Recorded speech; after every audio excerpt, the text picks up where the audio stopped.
Welcome to the Covert Narcissism Podcast. I'm your host, Renee Swanson. Living with a covert narcissist is like trying to live in a war zone or in a courtroom when you're the one that's on trial. You know, my son is traveling this week with his dad, and his dad is a covert narcissist. It's my ex. And I had been nervous about this trip, and I sincerely hope that everything is going really well for them. And I texted my son on his second day out, and I asked, "Hey, how's it going?" His words spoke volumes. He said, "Yeah, everything's going okay, but it's just hard to relax." This is exactly how life is with a covert narcissist. You never feel like you can simply relax. And it's just because you never feel like it's okay to just be you. I'm Renee Swanson, your host on the Covert Narcissism Podcast and the creator of the Facebook support group, Covert Narcissism Group. I've been gone for about a week, and I've missed you guys intensely, and I'm so eager to be back. And I want to talk about my son's words about it's just hard to relax. His words just really struck a chord with me. And when you're with a covert narcissist, you really don't feel like you can ever relax. You can't just put your feet up and just be you.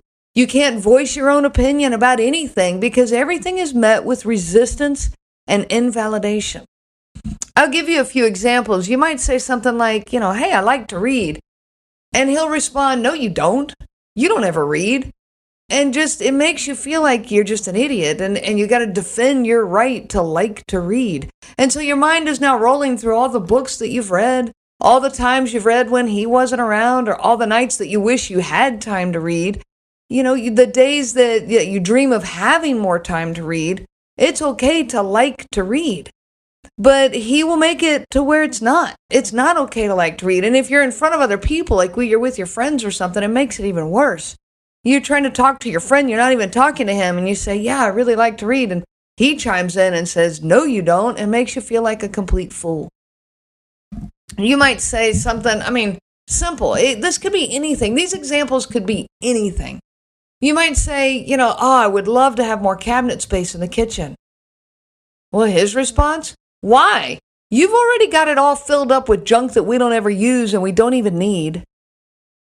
Well, now all of a sudden again, your feelings, your desires, your wants, your opinions, they don't matter. Your mind goes through all the things that you have in the cupboards and all the times that you've used them. And you might even try to tell him some of this, but he is going to rebuttal everything you say. And it just becomes not worth it. You might say something like, "Hey, I'm going to a movie with my friend tonight." And for me, this was always a problem. He hated for me to do anything with my friends. For me to have a girls' evening, I always paid for it. It was just always a problem. And so I almost never went. And then when I would go that one time, maybe once in 6 months, I would finally go out with a girlfriend and go out and have dinner or go see a movie. He would respond, "Well, why do you want to go with them?"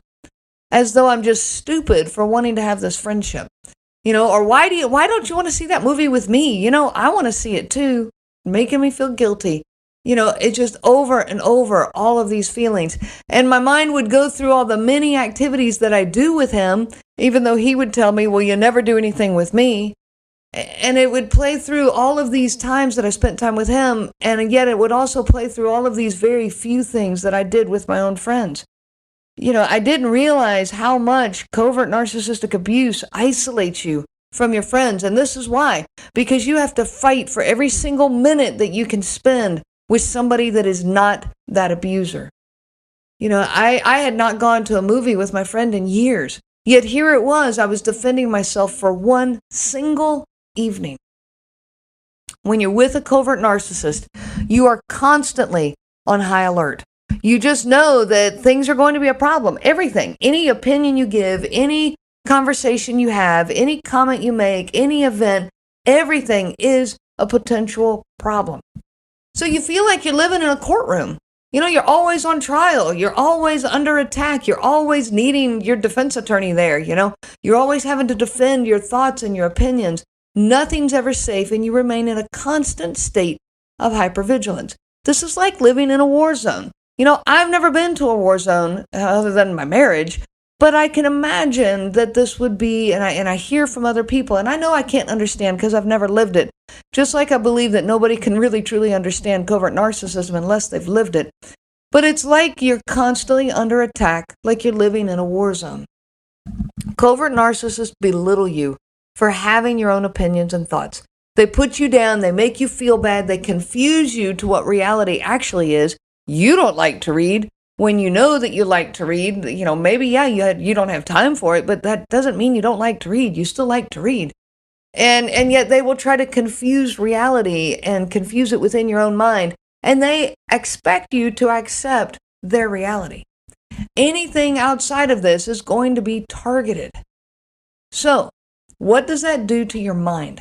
Your mind is always trying to stay ahead of the conflicts. Constantly trying to stay ahead. You build opening arguments in anticipation of a problem that doesn't even exist. And you do this all the time, daily, hourly, by the minute. You see potential problems everywhere because you know that at any second, you're going to have to defend yourself. Now, once you're actually in the problem, your mind goes into a survival mode. You feel like you're under examination, and so you try every angle you can to find peace. You might even experience some reactive abuse where you flare out at your abuser out of just desperation. And so this is, in the midst of all of this, that survival mode that kicks in.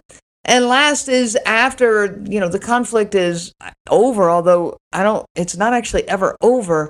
But once you walk away, you never find resolution. And that's what I mean by it's never over.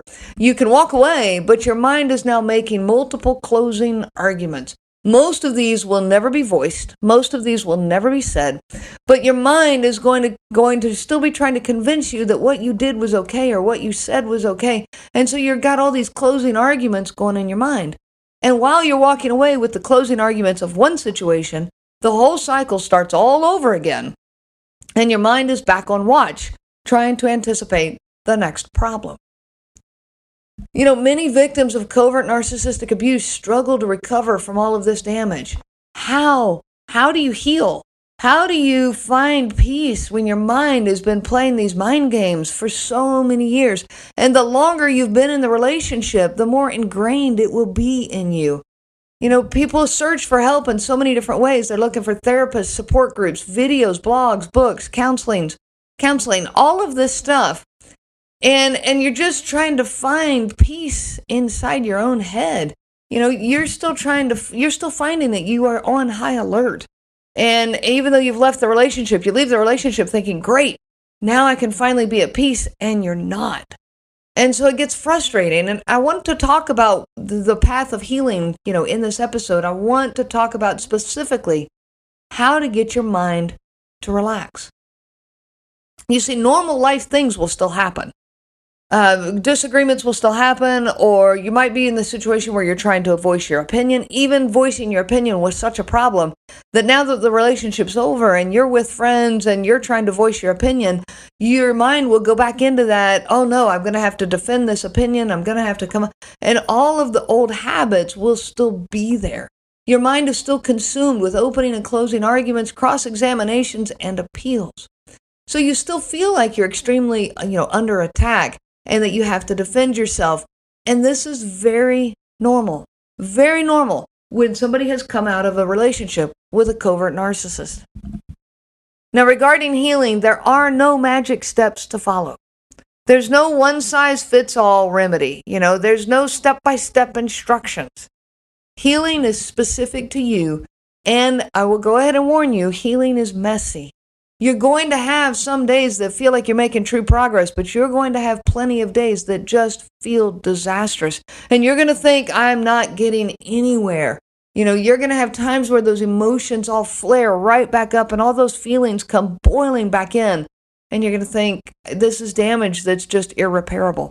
But I'm here to tell you that it's not irreparable. You can heal. I encourage all victims to pursue paths of healing. Find paths that speak to you. It's not going to be one size fits all. It's not.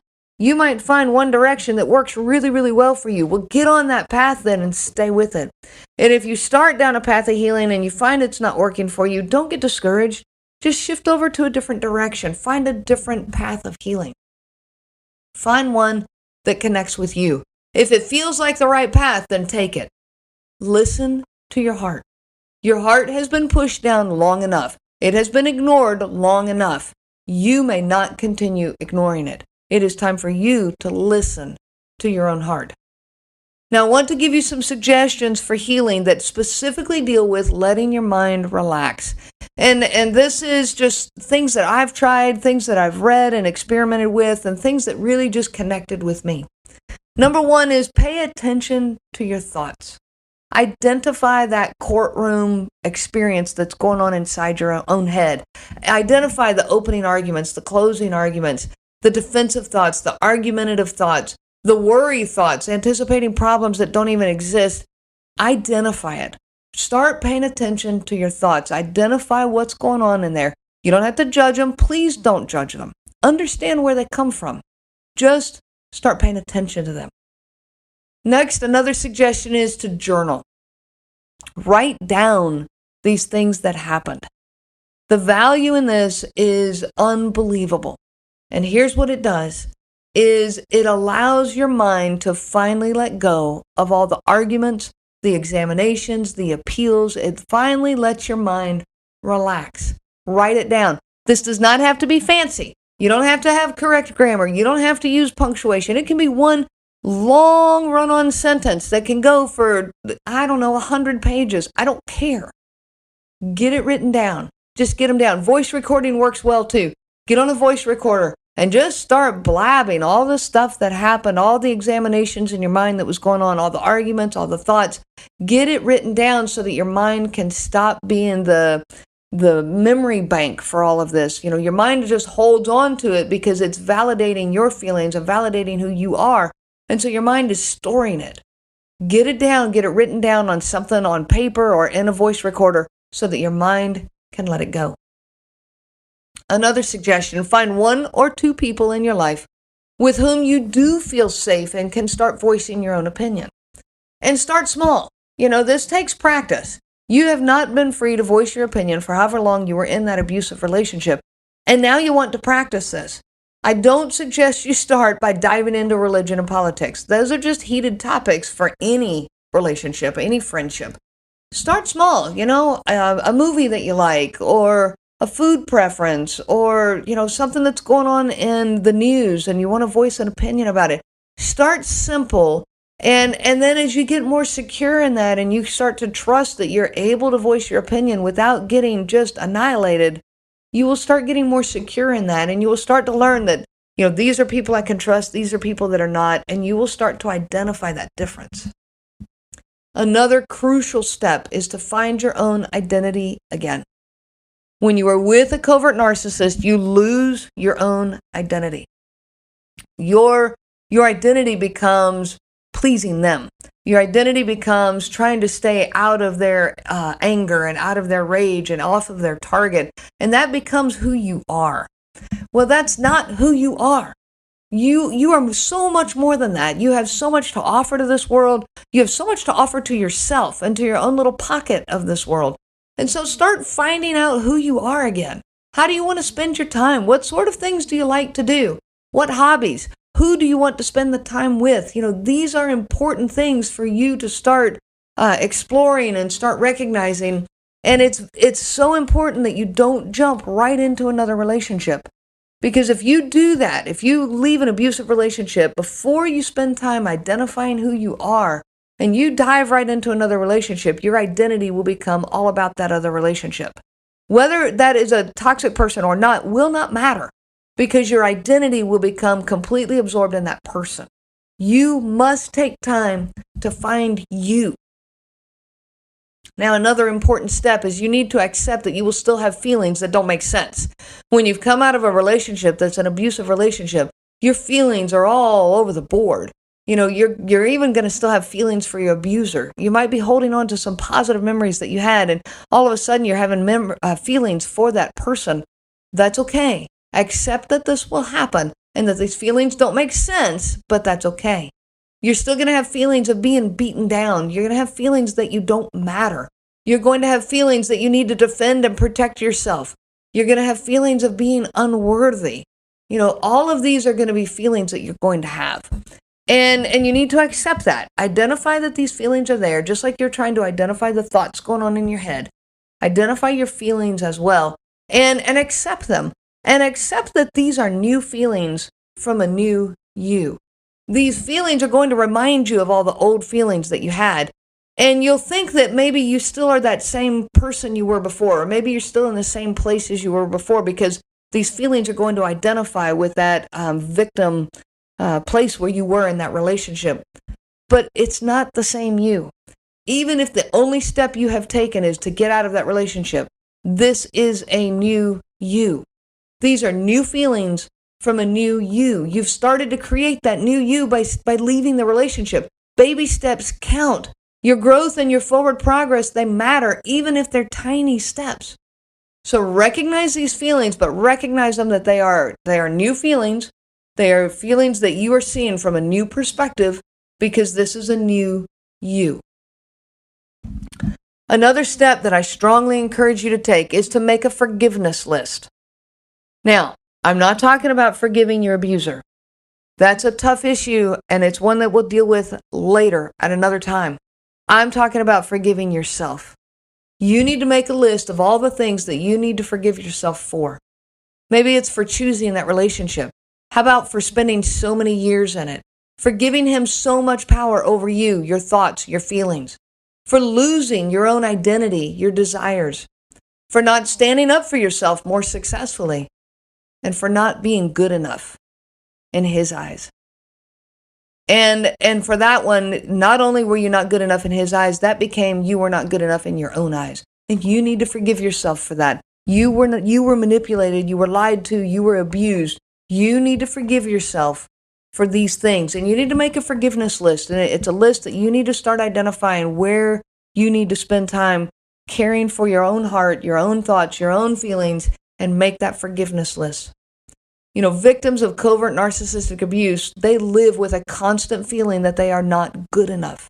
You have been belittled and gaslit for years. You've been told repeatedly that you don't matter in this world, that only your abuser matters.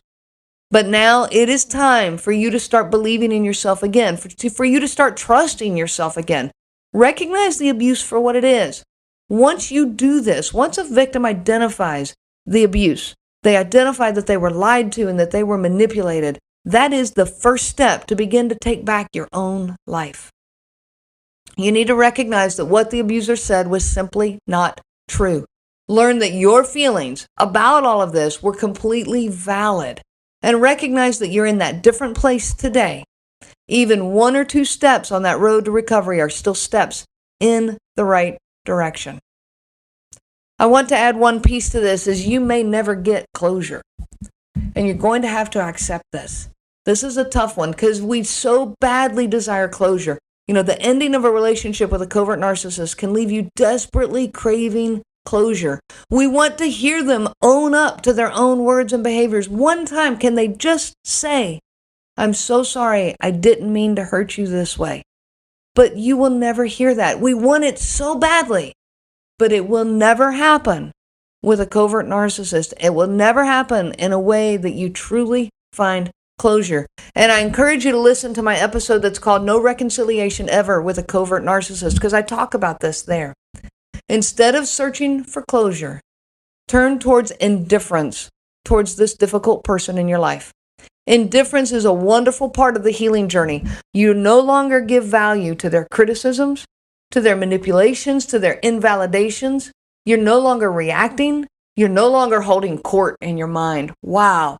That was huge for me when I finally realized I was no longer holding court inside my own head. Wow, I had so much more space in my mind, so much more freedom. Finally, I could start to relax. It was just so hard to relax in that relationship. And finally, when I finally quit holding court in my head, I could relax. I do not hold on to anger towards my ex. It's not because he deserves forgiveness. Again, I said we'll deal with that later. I don't hold on to that anger because he simply is not worth all that negative energy being inside of me. Holding on to anger is a high price to pay, and I just won't do it. He is not valuable enough to me anymore, and that is a wonderful place to be. Thank you so much for joining me today. I wish you so much peace on your journey of healing.